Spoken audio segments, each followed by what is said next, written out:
Hi, how are you guys? How's everybody? My name is Sasun. Your name is Sasun Mishiyev. I'm 23 years old. I was born in Baku, country of Azerbaijan, and this is my story. How long ago did you find out about Or Sameach? So, it started about 4 years ago, and I was in my freshman year of college, and I just started getting in like those maybe the 1 year or two. I started getting into like Judaism, Yiddishkeit, to get closer to HaKadosh Baruch Hu. And I had long steps to do with Baruch Hashem. And, I was in college and we had a place called Hillel. Most colleges do in the New York college campuses. There was a rabbi over there, Rabbi Johnny Kirsch. Very good man. Very good rabbi. And somebody introduced me to him. Somebody introduced me to him one time, my friend over there. And he's like, here, meet my rabbi. And I tell you what's called, the first time that I saw the rabbi, I don't know if I would ever make a connection with him. But God had different plans. I just took his number one day, and he's like, he'll call me one time. And he did call me one time. And he's like to me, you want to learn sometime? Like, yeah, sure, why not? So, we started learning here and there. This is, again, freshman year. And I was 19. And at the end of the day, before we went to a semester break, in January and December about, he asked me a question. He's like, would you be interested to go to Israel? And I was thinking, like the summer before that, I've been to Birthright. I was with my friends. Birthright is a whole different way where we had fun and everything, but I don't know if I was going to come back to Israel. But when he asked me that question, I was like, maybe, maybe. I'll see. Okay. After I went on semester break, I didn't know if I was going to contact the rabbi again. I'm like, okay, whatever. When we came back, like in end of January, February about, he contacted me. He was like, okay, you want to continue learning? Like, okay. Very consistent rabbi. And then he asked me the question again. It's like, do you want to go to Israel? And for some reason, I'm like, okay, you know what? This time I could try a more religious background, something more has to do with Torah. Again, and then you go into Eretz Israel, look at this beautiful city, beautiful country. You wanna find out why it's holy. You wanna find out what the background is. I'm like, you know what? Okay, I guess I'll go. I wasn't 100% yet, but I'm like, yeah, sure. Started learning about it. We started learning throughout until I signed up for it. And it's like this. I'll tell you like this. Before I get to Or Sameach, first time I met first time I was introduced to Or Sameach, Hashem works in so much mysterious ways. Because when I met this rabbi, when he told me about this Israel, I would not think that how many people would actually come to Israel. Because that year, when I was going to go to Or Sameach, first time, my friends were going to go to Birthright, a lot of them were going to go to Birthright. The one guy was not even going to go anywhere. Like these are guys just started off, in Yiddishkeit, like me. And for some reason, as months progressed, like towards April time, the whole Birthright plan just failed. Nobody wanted to go anymore. And these two best friends of mine, another friend that I know, for some reason, I told them about this trip that I'm going, and I would never think they would be interested because they've never been to Birthright. How are you going to go straight from 18, 19 years old to a yeshiva background? I was going to go for like a 3-week program, a JLE Connect, very nice program in Or Sameach. Crazy that they actually signed up. They're actually interested in coming, and both of those guys signed up, and another guy signed up. And long story short, long and behold, June 2016, we all went to Israel. We went on a journey to embark to Or Sameach. First time in our lives. We didn't know what we were getting. I knew I had a little idea. I was in yeshiva. My friends thought they're gonna go, be like, gonna be in hotels and everything. But it was a yeshiva background, so it was different. And when we arrived here in 2016, first time, it was different. I'll tell you, it was really different. I was not expecting, yeshiva, or they were not expecting yeshiva like that. And but we got into it. And at first, we're like, you know what, we don't want to be here. We want to be somewhere else and everything. But I'll tell you, as time progressed, we were here 3 weeks. In about 2, 3, 4 days, with the amazing rebbeim here, with the trips that we had, the people the kesher, the connection that we made with everybody, I liked it. My friends liked it that never grew up any Jewish background. We were all similar.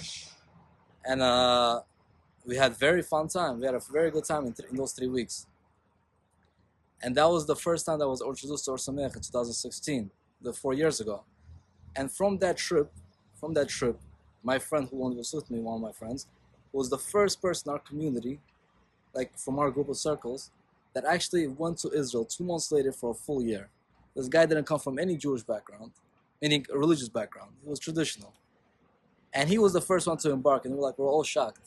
And he became great. The amount of Torah that he went like from almost zero to knowing Rashi, to knowing Tosfot, to Rashi, to Gemara, to Mishnah, to Shulchan Aruch, to everything. Today, Baruch Hashem is married to a good Eshet Chayil. Baruch Hashem is one of my best friends. And it didn't just end there. There's so many people that, because I met this rabbi, and I told about this rabbi to other people, and they introduced their friends, like 8 people that over these 4 years came to Or Sameach. And ironically, I came here first with them, but I was like the last one that came here a year ago. And that's already a different story. So if you ask me how did I get to Or Sameach, that was my first time 4 years ago. When I first came here, I made a decision that when I finish college, I'm going to come. And Baruch Hashem, I finished college in June 2019. And honestly, it was like a nisayon to come, because the thing with the Yetzer Hara is, the biggest thing, you should always learn from your enemies. It's always good to learn from your enemies what strategy they use to destroy you or try to defeat you. And the biggest Yetzer Hara of the Jewish people the biggest enemy of the Jewish people is the Yetzer Hara.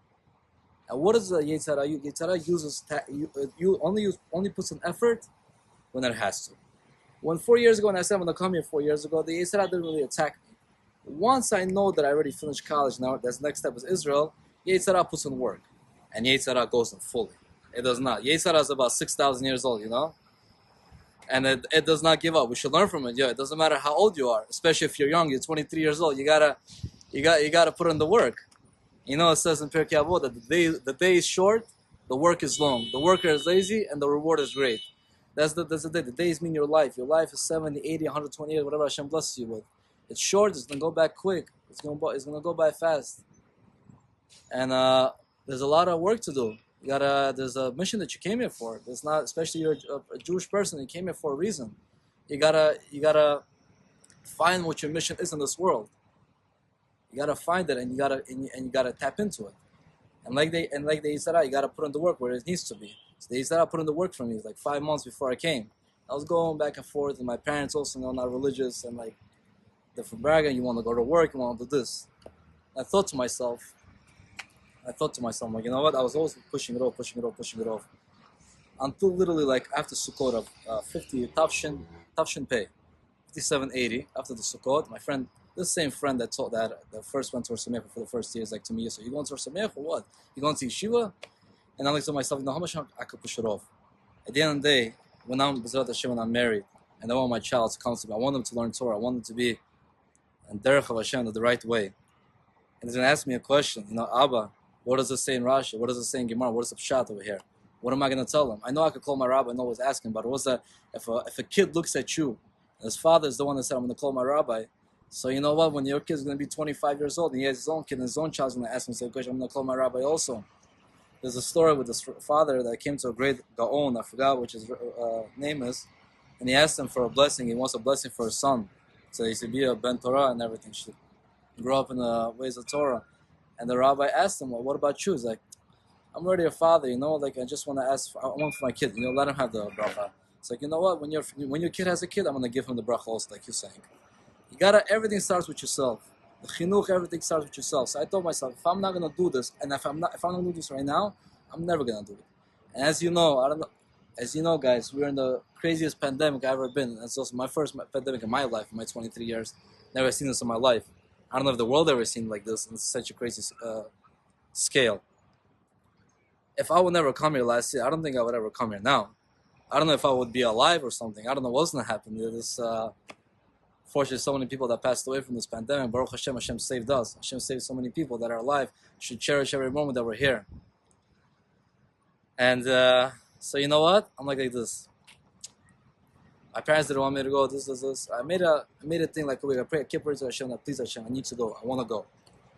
And something happened. It was like literally a Sunday. On that Monday, I got a ticket, and 6 days later, I was out. I left Or Sameach. 6 days later, no thinking of this, because it's good to think, guys. I'll tell you this: it's good to think, and it's good to talk to wiser people about things to get the right advice, But I'm telling you, too much thinking is also not good. Too much thinking, sometimes you gotta act. Just go do it. You know why we're called Yehudim, guys? You know, there's 12 Shevatim, there's 12 tribes. And out of all the tribes, we're named Yehuda, Yehudim. Why out of all of them, we're not called Reubenites, we're not called Shimonites, we're called Yehudim. It's a little story cut short. You know the famous story of Yehuda and Tamar. When he had the famous story when Tamar got pregnant, his daughter-in-law, and 9 months later they find out that Tamar is pregnant, and Yehuda was like a judge back then. He was like famous, big, and this is his daughter-in-law. And they tell him, look at your daughter-in-law. She's sleeping around with different people. Yehuda didn't know it's her. She didn't know it's him. I mean, she knew it's him. And whoever doesn't know the story, by the way, it looks like the story sounds like very wrong. But before you judge it, you have to know what the story is. If you never heard about the story of Yehuda and Tamar, learn about it first. And whoever knows about it knows what I'm talking about already. And imagine like this. Just cut the story short. Tamar comes in front. Back then, if people thought she did adultery. If you do adultery, she's getting burned. That's the punishment. And she's in front of everybody. Yehuda is there as a judge. His father is there. His grandfather is there. Everybody's there. And imagine this Tamar is the one that you slept with. You didn't know about it. And she comes in front of you, and everybody says, "Look what your daughter-in-law did." And before Tamar had every chance, by the way, to say that Yehuda, it was you that did this to me. You're the one that got me pregnant, and I'm carrying your children. She could have said in front of everybody that it was him. But Tamar is such a high madriga. Again, that's why I said it's not a simple story. These people are such kedoshim. She said that also we learned a lesson from her that you'd rather get burned. She was about to get burned. And she's like, I'd rather get burned. You'd rather get burned than embarrass another Jew. Embarrass another person. You'd rather get burned than embarrass another person. That's how crazy the level is. You should be careful with people's feelings, like playing with fire. So what did she say to Yehuda? She's like to Yehuda, whoever did this to me, whoever got me pregnant, these belong to him. And when Yehuda saw these things, like the staff, the ring, the signet, and some other third thing, and when he saw this, imagine you're the judge in front of everybody, and you're the righteous person, and everybody's looking up at you, and then you find out that it was really you that did this to her. What would you do? Tell me, what would you do? What kind of person would admit or say anything? What did Yehuda do? He knew that he had messed up, and he didn't think too much. And at the spot, he did teshuvah, and he said in front of everybody that it was me. He admitted to his guilt wrong. He admitted to his wrongdoing. And that's one of the reasons why we called Yehudim, a Jew. And that's why the king of Israel come from Yehuda. He's the one that also caused Reuben to do teshuvah. He did teshuvah on the spot. He didn't think, you messed up, okay, now we got a new action. So what a Jew is, you mess up, okay, you mess up. We're human beings, we're not angels. And so you fix your mistake up, and you gotta act quick on it. And that's one reason we call it Yehudim. So I was thinking, back to the topic, I was saying it's not always good to think too much. Be Yehudi. Act wise, get advice, and act upon it. So I said, you know what, I'm out. I just did it. And Baruch Hashem, I'm telling you, at first when I came here also, it was a little difficult to get adjusted. I'm like, I'm going to be here. I was planning to come here till March 29. I came here on November 3rd. I was going to leave March 29, 2020. And when I came, it was a little hard. I was actually saying to myself, I'm going to be here for 5 months, but I don't know if I'm going to last. But when I came here, the day is short and the work is long. So I got to it. I got my chavrutos, I got my teachers, I got my rabbis. All the chilling that I did already in my past years, and it's already, whatever you did, you have to do shua for it. And then when you came here, you come from a purpose. When you come to a place and you have your head straight, it doesn't matter what comes up next to you. Obviously, it's always going to be a big test, but whatever you have your head straight, and you're looking at one line, one point, you can achieve anything. And Baruch Hashem was able to achieve so much in those 5 months. I was able to almost finish Mishnayot. And I was able to get so much better in Gemara. I know how to learn Gemara. I know Rashi Tosfa, obviously I don't know how the best, but I know what I know. I know what I need to know. I know the tools. I know the Rabbeim. I know how to act. I know Musar, Nunab, Dachon. And also, little did I know that I want to leave March 29. That's another thing. Hashem has you just gotta put your foot in. You just gotta make the first step, and Hashem does the rest. So when I came here, I don't think anybody knew what was gonna happen. The country's gonna get locked down. Synagogues, shivot, everything's gonna be on lockdown. Total chaos, everything. And I was thinking, should I go back or not to America? And Hashem made the decision for me. Canceled the ticket 3 days before. I never left. March 22nd, I never left. And now I kept thinking, when am I going to leave? When am I going to leave? March, April, May. Baruch Hashem, right now it's Tafshin Pei Aleph. It's after Sukkot. It's been almost literally another week. It's been 1 year, and I'm in Eretz Israel. I've been learning yeshiva, and I'm telling you, Baruch Hashem, I didn't go back. Bezat Hashem, now I'm planning to go back. That's a very different story, because I have different responsibilities to go back. So you have to apply what you learn in the yeshiva world. And they say when you go back to the real world, one of my rebbeim said, Rabbi Salinger, the real world doesn't mean the real world is yeshiva. Real world, go back to the real world and work. Real world is what you learn in yeshiva, you apply it. You talk the talk, but you got to walk the walk now. So I'm so grateful to HaKadosh Baruch Hu. I'm so grateful that I've been here for a year. I was able to finish Gemara almost on my second one. Finish Mishnayot. Know how to properly think. Know where to go. The Derech Hashem. Like if you're looking for Eshet Chayil, what kind of Eshet Chayil you're looking for? How to raise your children. Even the job that you're looking for, the partners that you want to go into, that you want to know how to do this. And at least when you want to preach this to other people, to your friends, and B'ezrat Hashem to your children, at least you'll say that was called. I was also this age, and I was 23. I did not come from this religious background, and I left everything to come here. And Or Sameach, I'm telling you, is such a unique yeshiva. Every student, every bachur over here, every rabbi over here has its own story. There's so much to learn from, so much kedusha coming from here. There's a reason this one yeshiva in the world that didn't close down this whole pandemic. We should never close, and all the yeshiva should open up. B'ezrat Hashem. Life should go back to normal, but we should always learn.